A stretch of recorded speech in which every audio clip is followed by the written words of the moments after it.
Everyone, welcome to our channel study bug. मैं आज आप लोगों के लिए फिर से दो नए क्वेश्चंस लेकर आई हूँ जो कि परसेंटेज एंड रेशियो प्रोपोर्शन से हैं।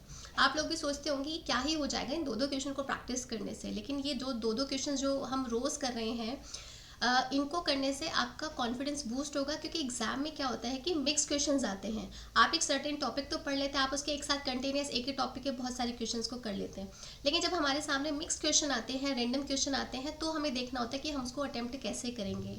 तो इससे आपका एक कॉन्फिडेंस बूस्ट होगा, आप अपने टाइम को भी रिड्यूस कर पाएंगे।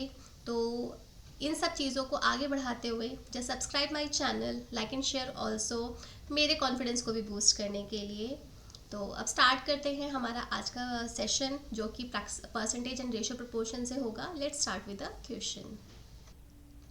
फर्स्ट क्वेश्चन कहता है the number of boys and girls in a college are in the ratio of 5:3 if 20% of the boy and 32% of the girl were not placed in the campus placement, then the percentage of student who got the job in campus placement। कि किसी college में boy और girl का जो ratio है वो 5:3 है, यानी नंबर ऑफ बॉयज़ का जो रेशियो है वो 5 है और गर्ल्स का रेशियो है वो 3 है। If 24% of the boys, college में कोई प्लेसमेंट होती है जिसमें से 24% ऑफ द बॉयज़, यानी 100% स्टूडेंट, 100% अगर बॉय को माने तो 24% जो बॉय थे उनका सिलेक्शन नहीं हुआ है, उनको प्लेसमेंट नहीं मिली है। ऐसे 32% को गर्ल्स को प्लेसमेंट नहीं मिली है। Then the percentage of student, हमें उन स्टूडेंट्स की परसेंटेज बतानी है जो कि जिनको कैंपस में प्लेसमेंट मिल गई है। तो अब इसको करने का तरीका, हमेशा ध्यान रखना कि यहाँ पर रेशियो और परसेंटेज जब एक साथ दिया जाता है तो क्वेश्चन को हम एलिगेशन मेथड से करते हैं। और कैसे, जब साथ में और ये भी दिया गया होगा कि percentage of student, total percentage, यानी कंबाइन अगर आपको बोला गया कि बॉय था गर्ल था तो बताओ टोटल जो कंबाइन कितने स्टूडेंट थे। तो ऐसे क्वेश्चन को हम एलिगेशन के थ्रू करते हैं। तो सबसे पहले हम यहाँ पर लिख लेते हैं बॉयज़ और यहाँ पे हो गया गर्ल्स, ठीक है। अब यहाँ पर हमें और एक चीज़ का ध्यान रखना होता है कि जब हम देखते हैं percentage of student who got the job, हमें परसेंटेज किसकी निकालनी, जिन्होंने जॉब, जिनको जॉब मिल गई है, लेकिन परसेंटेज किसकी गिवन है, हमें जिनको नहीं मिली है। तो हम सब चीज़ें एक जैसी रखते हैं, तो परसेंटेज भी हमारे पास उतना उसी का होना चाहिए, प्लेस्ड बॉयज़ का और प्लेस्ड गर्ल्स का, क्योंकि हमसे पूछा गया percentage of student who got the job, जिनको जॉब मिल गई है। तो परसेंटेज भी हमें उसी उतने ही बॉयज़ का और उतने ही गर्ल्स का चाहिए जिनको प्लेसमेंट मिल गई है।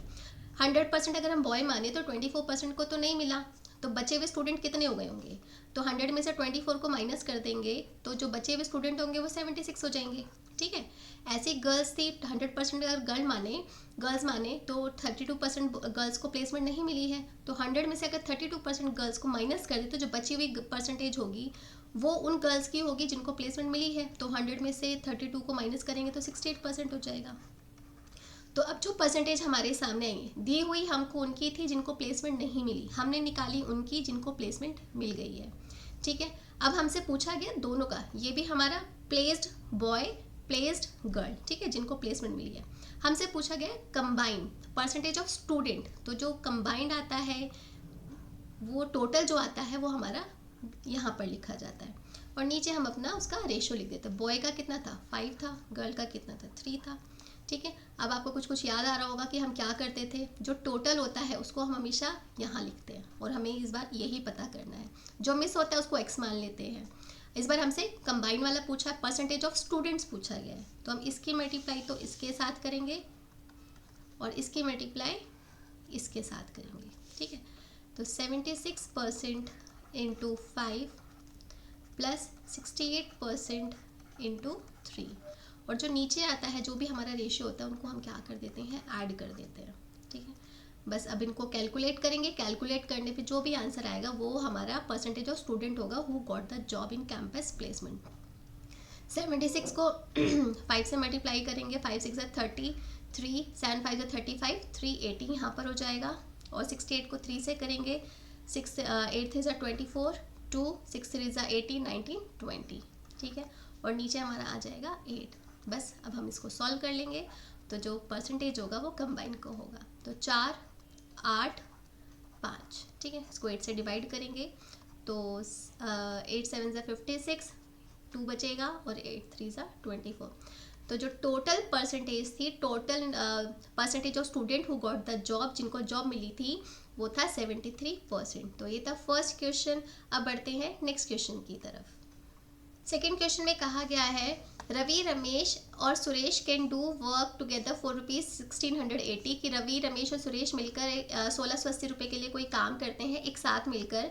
If Ravi and Ramesh together are to do 9/16 of the work, कि रवि और रमेश जो है वो मिलकर कोई काम करते हैं, वो टोटल वर्कर 9/16 काम करते हैं, ठीक है। तो सुरेश का शेयर कितना हुआ होगा, शेयर यानी इसको कितना अमाउंट उसको मिलेगा, टोटल कितने रुपए के लिए किया था, 1680 रुपये के लिए। तो देखते हैं। तो पहले देख लेते हैं कि रवि और रमेश ने टोटल काम कितना किया था। उन्होंने किया 9/16 काम। यहाँ से अब हम पता लगा सकते हैं, जो नीचे डिनोमिनेटर में होता है ना, ये हमारा टोटल वर्क होता है कि कितना काम किया होगा। टोटल काम क्या हुआ, दोनों ने मिलकर कितना किया, टोटल काम कितना था, ये था हमारा टोटल वर्क, ठीक है। जिसमें से रवि और रमेश ने मिलकर कितना किया, 9 काम किया। तो सुरेश ने कितना किया होगा, ये था दोनों का मिलके, तो 16 में से 9 को माइनस कर देंगे तो हमें सुरेश का काम पता चल जाएगा। तो सुरेश का काम कितना था, 16 में से 9 को माइनस कर देंगे, टोटल वर्क ये था, दोनों ने मिलकर एक किया, तो जो बचा हुआ काम होगा वो किसका होगा, सुरेश का होगा, तो जो कि हो गया था 7। अब हम यहाँ पे इनका रेशियो देख लेते हैं, या फिर इनको एक साथ लिख लेते हैं। भाई रवि और रमेश ने तो एक साथ काम कर लिया, सुरेश को छोड़ दिया अकेले, तो सुरेश ने करा 7 काम और इनका काम था 9। तो टोटल वर्क हम ऐसे भी पता लगा सकते हैं, दोनों ने मिलकर कितना काम किया, 9 + 7 16। और हमें यहाँ पर रेशियो इसको इससे भी फ्रैक्शन से भी हमें पता चल रहा है कि जो नीचे होता है वो हमारा टोटल वर्क था। टोटल वर्क का अमाउंट कितना था, 1680 रुपये। सुरेश को कितना मिलेगा, ठीक है। तो अब हम यहाँ पर देख लेते हैं, जो टोटल अमाउंट था, यानी इतने काम के लिए उन्हें कितने रुपए मिले, 16 काम के लिए उन्हें कितने रुपए मिल रहे थे, 1680 रुपये मिल रहे थे। तो सुरेश को कितने रुपए मिलेंगे, तो हम देख लेते हैं। 16 काम के लिए कितने रुपए मिले, 1680 रुपये मिले। हमें पता किसका करना है, सुरेश का। तो एक काम के लिए कितना मिलेगा, 1680/16। पता किसका करना था, सुरेश का। सुरेश का काम कितना था, 7, तो हम करेंगे 1680 / 16 × 7, ठीक है। अब हम इसको कैंसिल करेंगे, 16 के टेबल चला जाएगा, 16 × 16, फिर 0 लगा लेंगे और 5, तो यानी अब इसको इससे मल्टीप्लाई कर देंगे, 7 × 5 = 35, 3 7। तो जो अमाउंट निकला है वो 735 है, यानी सुरेश के 7 काम के लिए उसको 735 रुपये मिले थे, ठीक है। और हम इसको ऐसे भी लिख सकते हैं डायरेक्टली, अगर आप इसको करना चाहें, अगर आप इसको इतने लंबे मेथड से ना करें, तो हम देखते हैं जितना हमें अमाउंट गिवन है किसका, 16 काम के लिए, तो जो हमें गिवन होता है और जो उनका एक रेशियो जैसा होता है उसको हम रख लेते हैं नीचे, और जिसका पूछा जाता है वो हमारा हो जाएगा यहाँ पर। अगर रवि और रमेश का पूछा जाता तो मैं यहाँ पे 9 लगा देती, यहाँ पे पूछा गया सुरेश का तो इसलिए मैंने सुरेश का लगाया। तो हम इतना लंबा चौड़ा करने की जगह पर हम इसको यहाँ पे सेकंड्स में कर सकते हैं, बट इसके लिए क्या चाहिए, प्रैक्टिस चाहिए। आपको पता होना चाहिए कि कैसे निकालना है। तो ये प्रैक्टिस वाले क्वेश्चंस हैं। आई होप आपको ये दोनों क्वेश्चन समझ में आए होंगे। If you like this video, if you like this practice, please subscribe my channel, like and share also. Thank you very much.